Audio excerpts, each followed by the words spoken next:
మహాజాతర ఆసియాలోనే అతిపెద్ద గిరిజన పండుగట. నేడు గద్దెలపైకి సారలమ్మలు.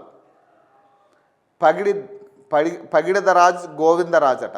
రేపు సాయంత్రం రానున్న సమ్మక్కట. లక్షలాదిగా తరలి వస్తున్న భక్తజనం.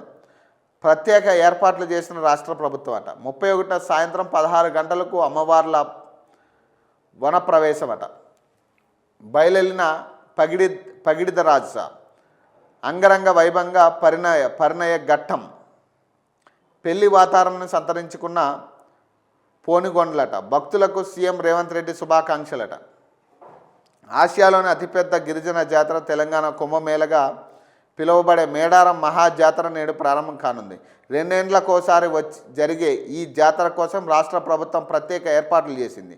తెలంగాణతో పాటే ఆంధ్రప్రదేశ్, మహారాష్ట్ర, ఛత్తీస్గఢ్, ఒడిశా రాష్ట్రాల నుంచి భక్తులు లక్షలాదిగా తరలివచ్చి వనదేవతలకు మొక్కులు చెల్లించుకుంటారు. నేడు సాయంత్రం 6 గంటలకు కన్నేపల్లి నుంచి పూజారులు సారలమ్మను, అలాగే కొండాయి నుంచి గోవిందరాజును, అలాగే పోనుగొండ్ల నుంచి పగిడిదరాజులను గద్దెలపైకి తీసుకురావడంతో జాతర ప్రారంభం కానుంది. రేపు సాయంత్రం 6 గంటలకు చిలకల గుట్ట నుంచి సమ్మక్క తల్లిని గద్దెపైకి తీసుకురావడంతో మొక్కులు మొదలవుతాయట.